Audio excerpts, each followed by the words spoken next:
Halo, perkenalkan nama saya Nadia dengan NPM 2341226 dari kelas AKT. Presentasi bisnis adalah proses penyampaian informasi, gagasan, atau strategi kepada audiens dalam konteks bisnis. Tujuan presentasi bisnis dapat bervariasi, mulai dari meyakinkan investor untuk menyuntikkan dana, menjelaskan produk atau layanan kepada calon pelanggan, mempresentasikan laporan keuangan kepada mitra bisnis, hingga memotivasi tim kerja untuk mencapai tujuan tertentu. Presentasi bisnis dapat dilakukan secara langsung di depan audiens, melalui konferensi video, atau menggunakan media digital seperti slide PowerPoint. Keberhasilan presentasi bisnis seringkali bergantung pada kemampuan pembicara untuk berkomunikasi. Secara umum, presentasi bisnis mempunyai 4 tujuan utama, yaitu 1. Menginformasikan pesan bisnis kepada hadirin, 2. Menghibur penonton, 3. Menyentuh emosi hadirin, 4. Memotivasi penonton untuk bertindak. Dalam presentasi bisnis, kesuksesan bisa tercapai jika persiapannya dilakukan dengan baik. Dalam hal ini diperlukan persiapan yang meliputi 1. Penguasaan materi yang akan disajikan, 2. Penguasaan berbagai presentasi alat dengan baik, terus yang ketiga, analisis audiens, dan yang keempat, analisa lokasi presentasi. Sejalan dengan perkembangan teknologi multimedia saat ini, pembicara profesional tidak akan ketinggalan dalam memanfaatkan teknologi. Yang terpenting, pembicara harus menguasai dan mampu menjelaskan dengan baik melalui alat presentasi. Jenis alatnya antara lain yaitu pertama, papan tulis. Terus ada flip chart, slide, papan tulis elektronik, dan panel LCD.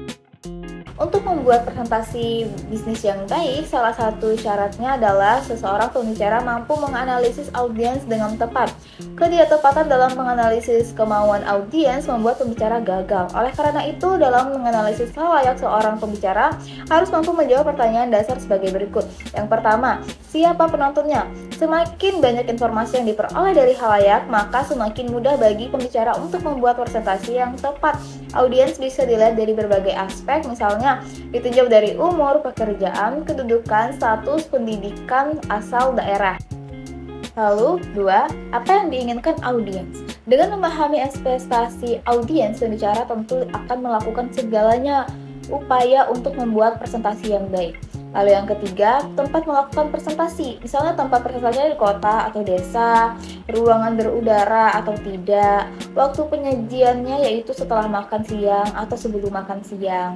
Nah, lalu yang keempat, kapan melakukan presentasi? Pembicara perlu memperhatikan timing, bukan melakukan presentasi di hadapan audiens yang stamina-nya menurun. Nah, pagi hari adalah waktu yang tepat untuk melakukan presentasi bisnis.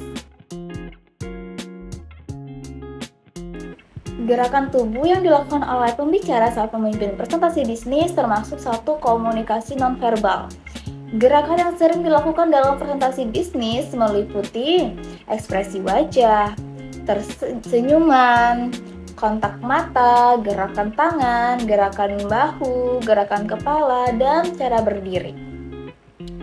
Ketidakpercayaan diri pembicara terhadap presentasi bisnis diungkapkan dalam berbagai cara perilaku, yaitu yang pertama, gemetar. Tangan atau lutut bergetar bukan disebabkan oleh rasa takut, melainkan bersifat homeostatis, proses dari tubuh untuk membuang kelebihan energi. Gunakan kelebihan energi positifnya dengan melakukan gerakan tubuh, biarkan gerakan tersebut terjadi secara alami. Kedua, bicaralah sesekali. Jika pada saat presentasi pembicara kehilangan tatanan pemikiran, sebaiknya lepaskan kontak mata dengan audiens. Tarik napas dalam-dalam, hembuskan perlahan, lalu fokus pada apa yang disampaikan. Nah, yang selanjutnya, mulut kering. Jika pada saat penyajian mulut terasa kering, sebaiknya segera meminta segelas air minum.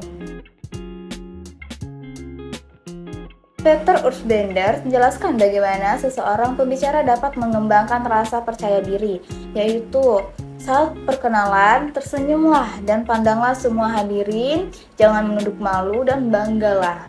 Lalu, mulailah perlahan dengan punggung dan dagu yang tegak. Buka presentasi dengan mengatakan sesuatu secara serius. Sadarilah bahwa Anda memiliki kendali lebih besar atas materi daripada audiens. Kenakan pakaian terbaik dan yang terpenting, hiasi wajah dengan senyuman. Nah, itulah materi yang dapat saya sampaikan. Semoga bermanfaat. Terima kasih.